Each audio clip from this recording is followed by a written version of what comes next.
Saya sudah buatkan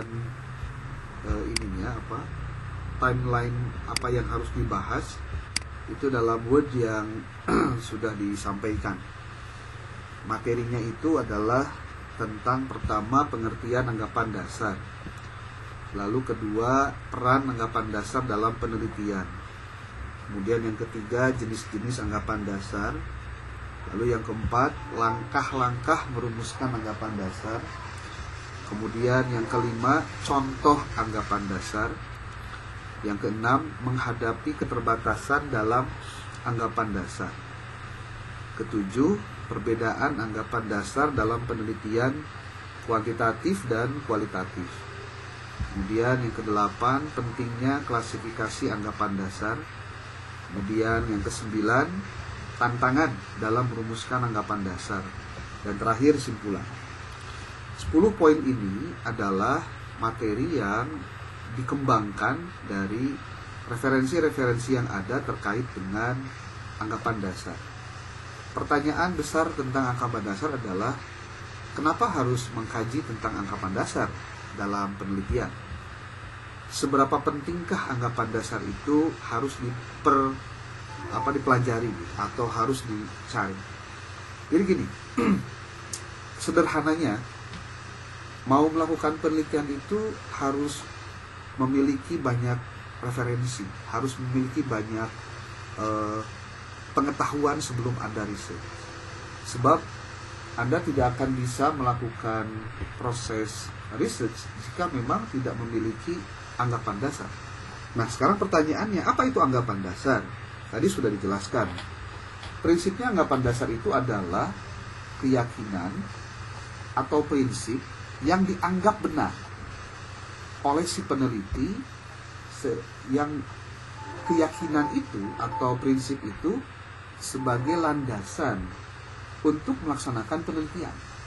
Jadi artinya peneliti itu tidak sekonyong-konyong melakukan research, dia harus memiliki pemahaman dan keyakinan terhadap apa yang akan dia teliti. Nah, anggapan ini jarang diuji secara langsung, ya.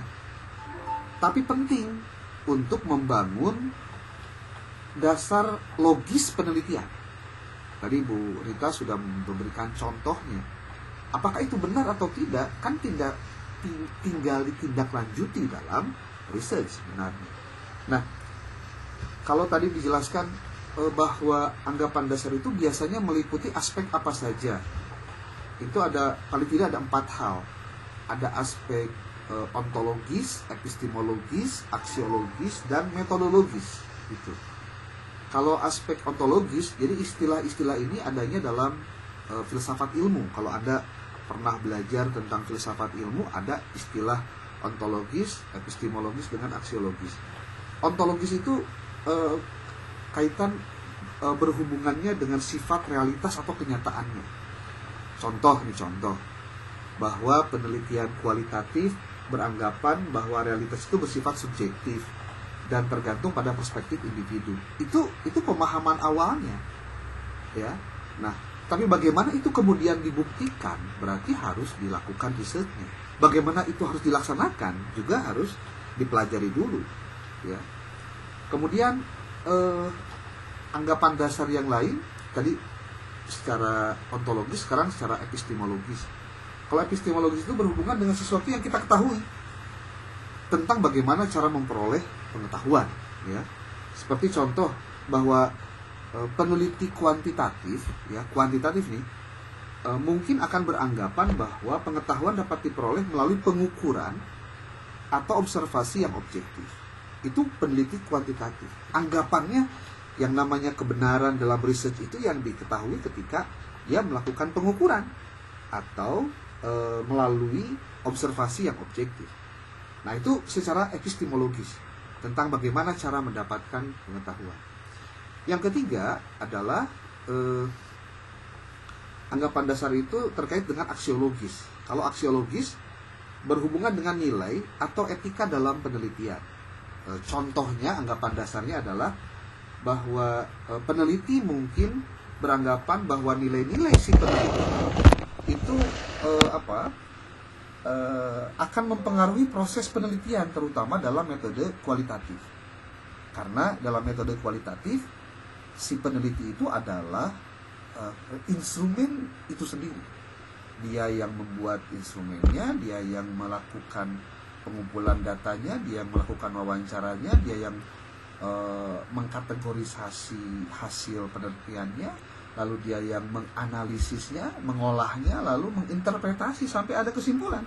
Itu semuanya ada di peneliti kualitatif. Jadi dalam hal ini maka asumsinya adalah atau anggapan dasarnya adalah si peneliti itu beranggapan bahwa nilai-nilai peneliti itu akan mempengaruhi proses penelitian. Artinya gini, bagaimana seseorang akan melakukan penelitian dengan benar jika yang bersangkutan itu tidak objektif dan tidak memiliki pengetahuan tentang itu. Nah, maka secara aksiologis, anggapan dasarnya adalah bahwa dalam penelitian kualitatif, nilai-nilai yang dimiliki oleh si peneliti itu akan mempengaruhi proses bahkan hasil dari risetnya. Oke, itu dari ontologis, epistemologis dengan aksiologis. Yang keempat adalah metodologis. Nah, kalau dalam aspek metodologis, ini berkaitan dengan pendekatan atau metode penelitian. Contohnya, anggapannya. Peneliti kuantitatif mungkin akan beranggapan bahwa metode statistik itu dapat memberikan hasil yang generalisasi.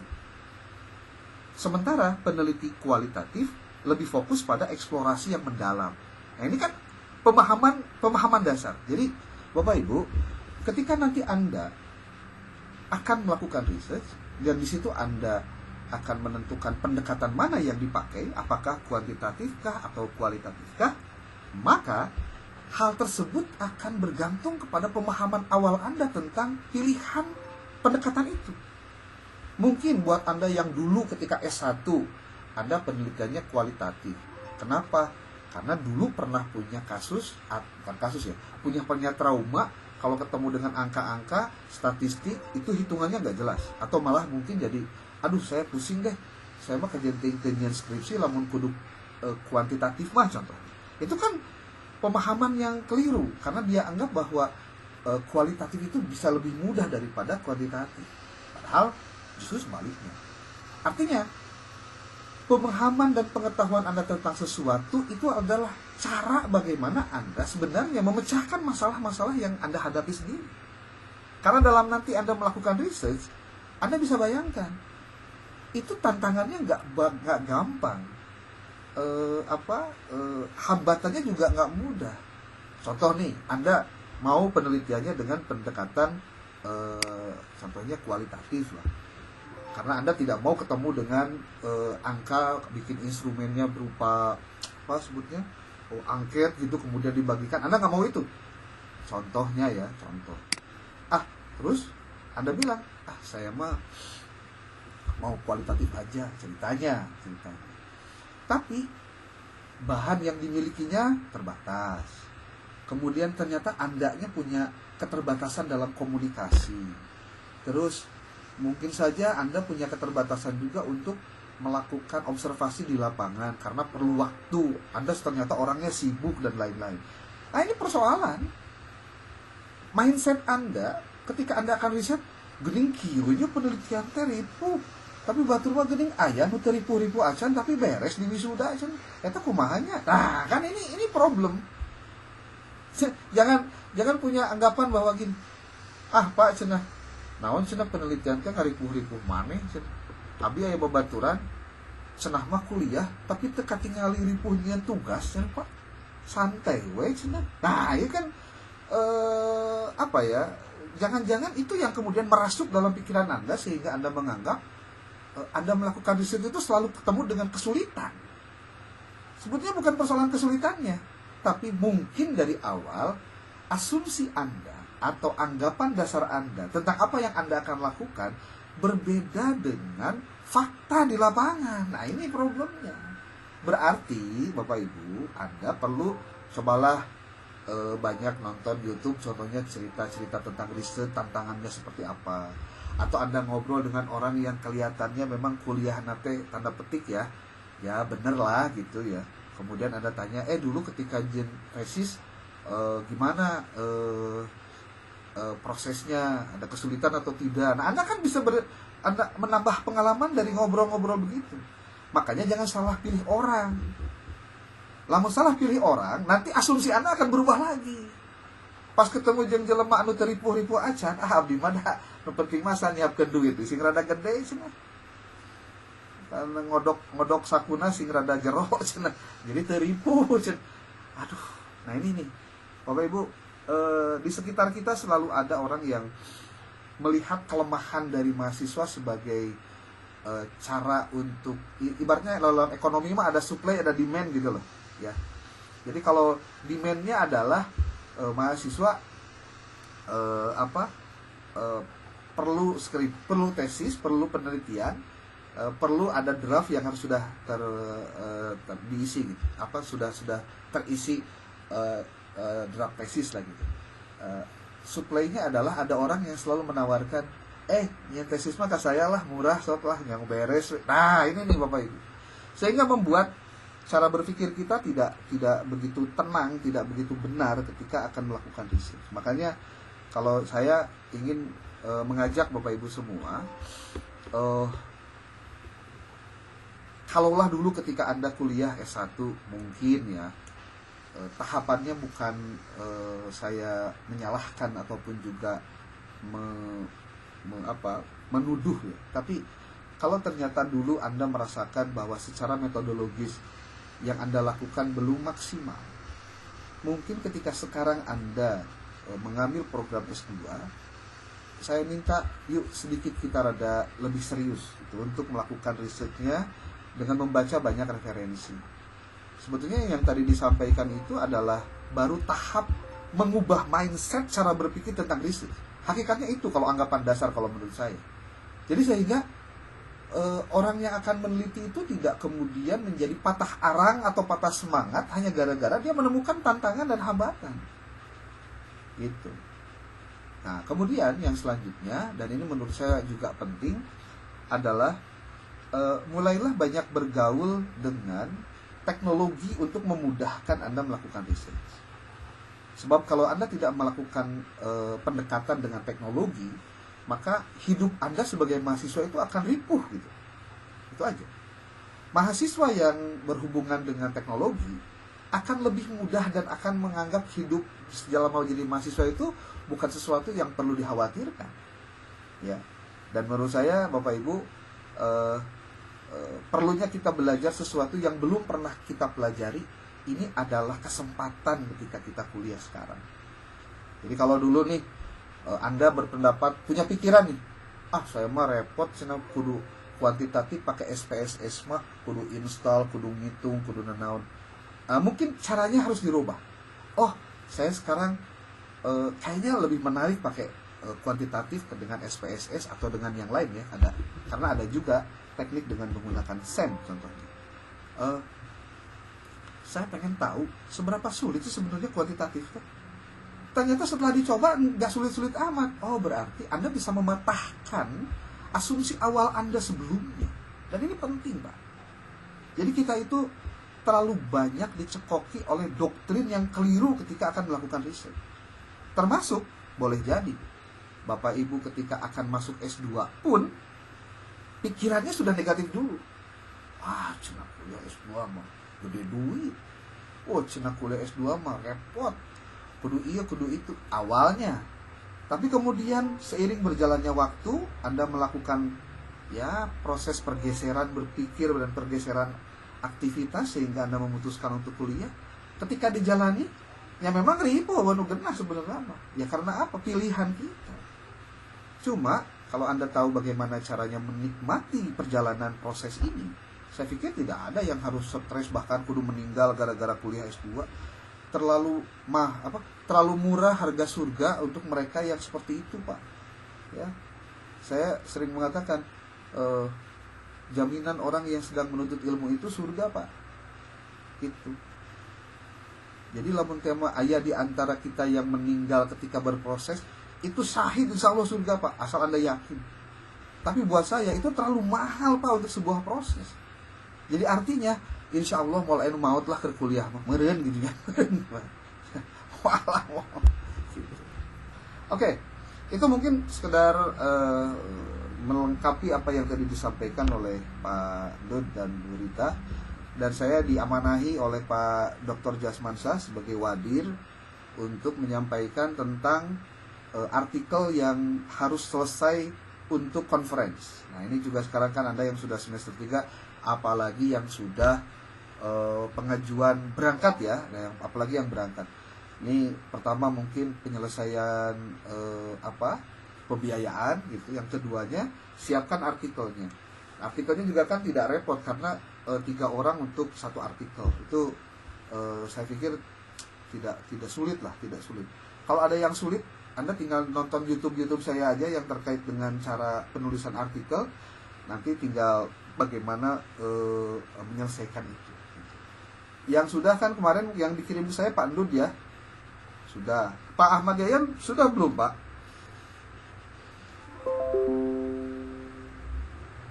Halo? Pak Ahmad Yayan? Saya nanti kirim lagi Pak Dokter ya. Revisinya ya? Boleh. Boleh, Pak.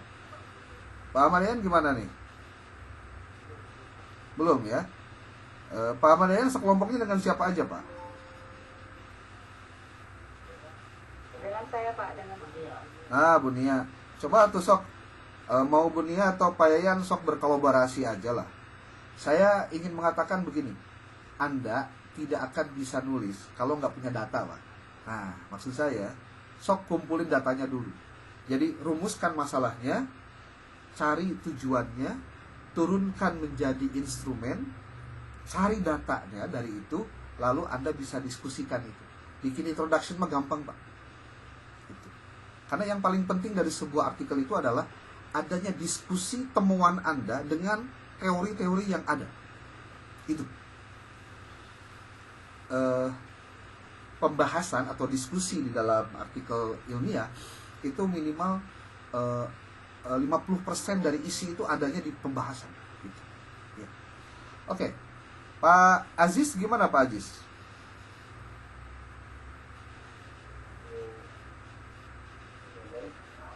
Hah? masih diproses dengan Pak. Ya, ulah itu ibu diproses nanti mau beres-beres. Kalau ada hal yang mau disampaikan, Anda silakan bertanya saja di grup, nanti saya akan jawab. Ya. Kalau misalkan ada kesulitan, kalau apa, Anda tinggal ngomong aja. Anda bersyukur kuliah di Inhas, Anda sudah banyak dilatih bagaimana kudu nulis, loba tugas, kemudian Anda juga kudu nyin artikel, kudu conference. Itu adalah pengalaman akademik yang Anda mungkin tidak akan dapatkan di tempat lain. Buat saya, Anda harus bersyukur tentang hal ini. Jadi ulah tipika kuliah S2 teh, aimane naon kuliah S2 kesan-kesan ante biasa aja. Aduh, asa kumaha gitu tah aing mah. Cik kudu aya apa ya? Something amazing gitu Pak kalau kuliah itu. Jadi jangan sampai Anda itu eman-eman Pak. Naon eman-eman teh nya? Sayang-sayangan gitu kan. Anda tuh sayang udah investasi duit nggak kecil, terus nggak dapat apa-apa. Aduh, kayaknya hidup ini terlalu sederhana untuk tidak dinikmati gitu Pak. Iya, benar-benar Pak. Ya, Bu Neneng sama Pak siapa? Pak Aziz ya. Terus gimana lagi yang lain ini? Bu Amelia, gimana Bu Amel? Sudah belum? Sama Bapak masih progres. Bu Amel sama siapa? Sama Ibu Dewi. Mana Bu Dewinya ada nggak? Kan dosen begini juga Bapak. Ya tuh sok dan belum ada laporan tuh sayanya tuh sok. Jadi gini Bu, bahasa-bahasa tadi ya on proses padahal tadi gawean, kan hati-hati tuh. Ya. Enggak. Kudu dikerjakan. Kudu dikerjakan.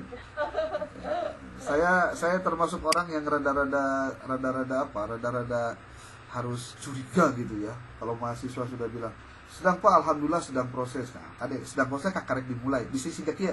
Geus di mana? OTW padahal kakarek mandi Pak, can ini teh tah kadek. Ya. Oke, Bu Amel ya. Sama siapa tadi teh? Bu Dewi apa? Oke. Sok. Pak Rahmadi gimana nih Pak Rahmadi? Pak Ega gimana? Bu siapa lagi? Sudah sampai di mana nih? Mungkin nanti boleh Pak Endut, saya minta teman-teman yang kelompoknya sudah ada di kelas A ini, coba dibuat contoh nih, kelompok 1 namanya siapa, judulnya apa, minimal judul aja dulu, bisikia judulnya insan ayah gitu maksudnya. Kan kita nanti akan coba revisi dari judul dulu lah, judulnya gimana gitu ya. Mumpung sekali lagi ada kesempatan kita untuk memperbaiki. Sekali lagi saya berharap Anda berpikir positif. Kegiatan ini adalah bagian dari cara kampus untuk meningkatkan kompetensi Anda selaku mahasiswa. Bapak Ibu percaya atau tidak, di Sukabumi sekarang anu S2 itu yang balatak. Banyak yang sudah S2 itu, Pak. Justru yang jadi harus pertanyaan adalah apa yang membedakan antara saya yang S2 dengan dia juga yang sama-sama lulusan S2. Dan buat saya, keterukuran itu adalah dari karya. Dari karya. Kalau Anda tidak punya karya, berarti ya Anda tidak jauh beda dengan yang lain gitu. Ya. Oke, saya pikir itu saja dulu untuk sementara. Kalau ada yang mau disampaikan silakan. Ada?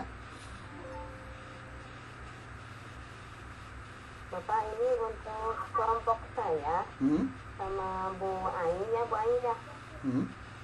Udah selesai kalau menurut saya, tapi masih banyak kekurangan gitu.